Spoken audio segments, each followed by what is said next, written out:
ডাক্তারি পড়ুয়াকে খুন ধর্ষণে তদন্ত আরজি করের অ্যাসিস্ট্যান্ট সুপারকে তলব লালবাজারের। তৎকালীন চেস্ট মেডিসিনের বিভাগীয় প্রধানকেও তলব, আগের অধ্যক্ষ সন্দীপ ঘোষকেও তলব করা হতে পারে। আর গতকালই 7 জুনিয়র ডাক্তারের বয়ান রেকর্ড করা হয়। তদন্তে গতি বাড়াতেই বাড়ানো হলো সিটের সদস্য।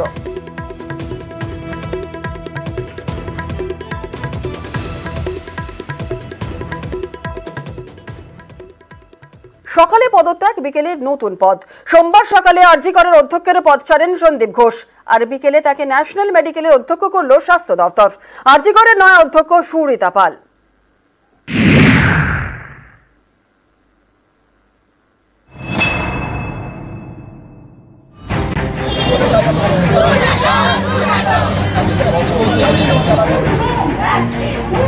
সন্দীপ ঘোষ আরজি করের পদত্যাগী অধ্যক্ষ।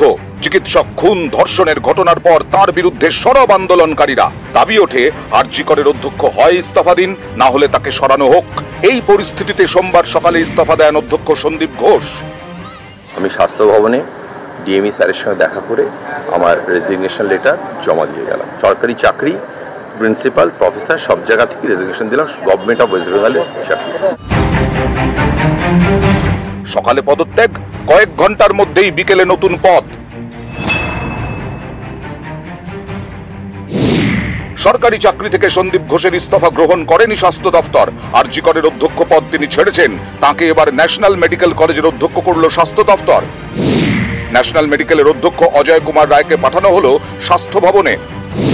আরজি করের নতুন অধ্যক্ষ সুরিতা পাল, তিনি স্বাস্থ্য ভবনের ওএসডি ছিলেন। এদিন সকালে আরজি করের অধ্যক্ষ পদ থেকে ইস্তফা দেওয়ার পরেই সুর চড়ান সন্দীপ ঘোষ। সোজা কথাটা আমি সোজাভাবে বলি, আর আপনারা দেখবেন স্পষ্ট বক্তাদেরই সবসময় শত্রুটা বেশি হয়। আরজি করে যখন আমি চার্জ নিলাম, আরজি কর ছিল ঘুঘুর বাসা। এখানে প্রত্যেকটা জায়গায় তোলাবাজি, কোনো নেতাদের মদত ছিল, কোনো স্টাফেদের মদত ছিল। আমি সেইগুলোকে সমস্ত ভেঙে দিয়েছি। অনেক প্রফেসররা এর মধ্যে ইনভলভ আছে, যারা বিভিন্ন অ্যাডজাস্টমেন্ট আমার সঙ্গে করে পারেনি, তাই জন্য তারা সবাই আমার বিরুদ্ধে। ইস্তফা দিয়ে অধ্যক্ষ এইসব দাবি করলেও তার বিরুদ্ধে কিন্তু নানা সময়ে নানা অভিযোগ উঠেছে।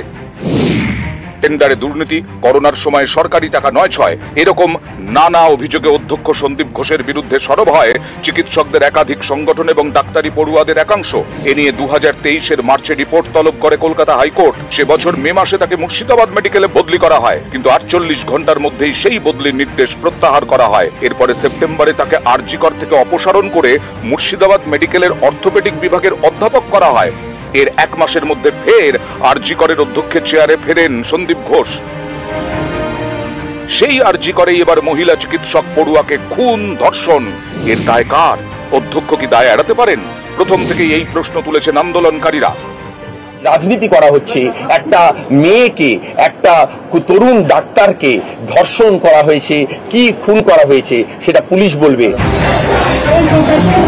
হাসপাতালের চেস্ট মেডিসিন বিভাগের মহিলা চিকিৎসক খুনের পর থেকে একাধিক পদক্ষেপ করা হয়েছে। রবিবার আরজি করে নিরাপত্তার দায়িত্বে থাকা কলকাতা পুলিশের এসিপি নর্থ চন্দন গুহকে দায়িত্ব থেকে সরিয়ে দেওয়া হয়। আরজি কর হাসপাতালের সুপার সঞ্জয় বশিষ্ঠকে বদলি করা হয়েছে। হাসপাতালের চেস্ট মেডিসিন বিভাগের প্রধান অরুণাভ তপাদারকেও সরানো হয়েছে। এছাড়া সোমবার সকালে আরজি করের অধ্যক্ষ পদ থেকে ইস্তফা দেন সন্দীপ ঘোষ, তাকে ন্যাশনাল মেডিকেল কলেজের অধ্যক্ষ করা হলো।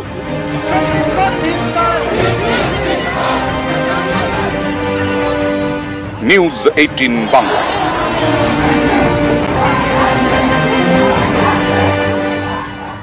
আরজি করে চিকিৎসক পড়ুয়াকে ধর্ষণ, খুন আর এই অপরাধে দোষীর ফাঁসি চান মুখ্যমন্ত্রী।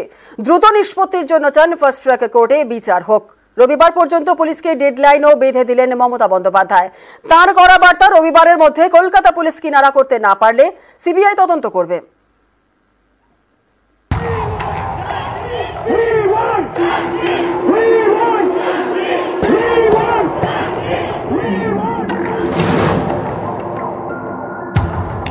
যেই জড়িত থাক তাকে ইমিডিয়েট শাস্তি দিতে হবে, এবং আমরা চাই এই কেসটা ফাস্ট ট্র্যাক কোর্টে হোক। ফাস্ট ট্র্যাক কোর্টে হলে জুডিশিয়াল প্রসেসটা তাড়াতাড়ি হবে এবং তাতে আমরা ফাঁসির দাবি জানাবো। গত বৃহস্পতিবার আরজি করে নাইট ডিউটি করছিলেন চিকিৎসক পড়ুয়া। শুক্রবার সকালে তার ক্ষতবিক্ষত দেহ উদ্ধার হয়। অভিযোগ খুন, ধর্ষণের। এ নিয়ে দেশ জুড়ে শোরগোল পড়ে গিয়েছে। সোমবার নিহত তরুণীর বাড়িতে যান মুখ্যমন্ত্রী। মা বাবার সঙ্গে কথা বলেন, পাশে থাকার আশ্বাস দেন। কলকাতার পুলিশ কমিশনার খবরটা দেয়, আমি সঙ্গে সঙ্গে তাকে বলি যে এটা খুব নক্কারজনক ঘটনা এবং খুবই বেদনাদায়ক ঘটনা। কি করে ঘটনা ঘটলো এটা এখনো আমি ঠিক বুঝতে পারছি না। পুলিশকে আমি বলেছি, বাবা মাও যেটা আমাকে বলেছেন যে ওদের ভেতরেই কেউ আছে। যদি ভেতরে কেউ থাকে, কারো প্রতি সন্দেহ হয়, যারা ছিল, যারা ওর বন্ধু বান্ধব, তাদেরকে সবাইকে ডেকে কথা বলবে।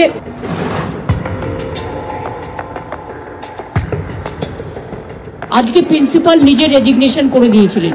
আমরা ওখানে এমএসভিপি কেও সরিয়ে দিয়েছি ডিউ টু নেগলিজেন্স। আমরা হাসপাতাল থেকে হেড অফ দ্য ডিপার্টমেন্ট, যে চেস্ট ডিপার্টমেন্ট, তাকেও সরিয়ে দিয়েছি এবং পুলিশ পোস্টে যে এসিপি ছিলেন তাকেও সরিয়ে দিয়েছি। সবাইকেই সরানো হয়েছে এবং ডগ স্কোয়াড থেকে শুরু করে, ভিডিও থেকে শুরু করে, ফরেন্সিক ডিপার্টমেন্ট থেকে শুরু করে সবাইকেই ইনভলভ করা হয়েছে যাতে খুনি গ্রেপ্তার হয় এবং দোষীরা শাস্তি পায়। আমি চাই পুলিশ যত তাড়াতাড়ি সম্ভব দোষীদের গ্রেপ্তার করবে। আর রবিবার পর্যন্ত যদি তারা কুল কিনারা করতে না পারেন, কারণ ভেতরেও তো অনেকে আছে, তাহলে এই কেসটা আমরা আমাদের হাতে রাখবো না, আমরা সিবিআইকে দিয়ে দেবো। ওদের সাকসেস রেট খুব কম। তাপসী মালিককে যখন খুন করে হত্যা করা হয়, ধর্ষণ করে, আজ পর্যন্ত বিচার হয়নি। রিজাউনের কেসও ছিল, একটা কেসেরও বিচার হয়নি। কিন্তু তবু মানুষের স্যাটিসফ্যাকশনের জন্য যদি কেউ ভাবতে পারে যে পুলিশ ঠিক মতো করতে পারছে না। নিউজ 18 বাংলা।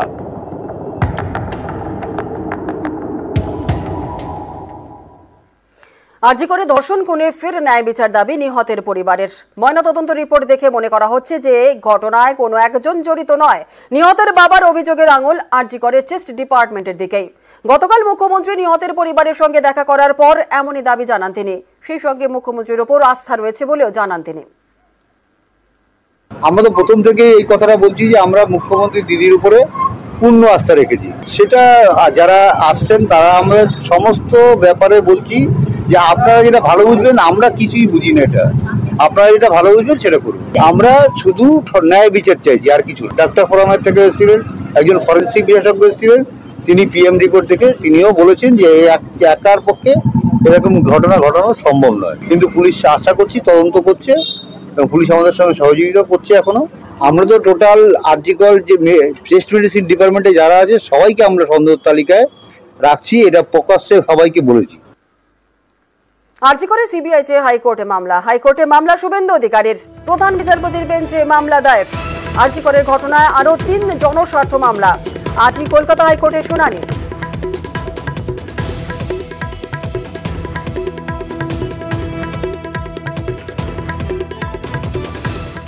ধর্ষণ করে খুন নির্যাতিতা।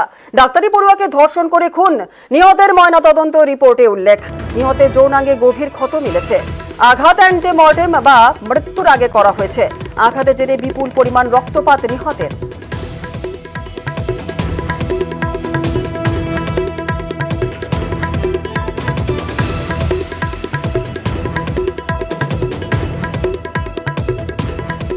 এইরকম ধরনের জঘন্য ক্রাইম যারা করে তাদের ইউরোপে একটা টার্ম আছে, সেটাকে বলে ডেঞ্জারাসলি সিভিয়ার পার্সোনালিটি ডিসঅর্ডার। যে মানুষটা ডেঞ্জারাসলি সিভিয়ার পার্সোনালিটি ডিসঅর্ডার, যে মানুষটা under the influence of substances, এবং যে মানুষটার ওই এরিয়ার মধ্যে একটা পলিটিক্যাল বলুন, সোশ্যাল বলুন, ফাইন্যান্সিয়াল বলুন পাওয়ার আছে, সেই মানুষটা এই তিনটে, এটা খুব কম্বাস্টিবল একখানা অ্যাফিলিয়েশন, এবং সেখান থেকেই এই ঘটনাটা উনি ঘটাতে পেরেছেন। রাজ্যে নতুন স্বাস্থ্য অধিকর্তা। রাজ্যের নতুন স্বাস্থ্য অধিকর্তা হলেন দেবাশিস হালদার। সিদ্ধার্থ নিয়োগের জায়গায় স্বাস্থ্য অধিকর্তা করা হলো দেবাশিস হালদারকে।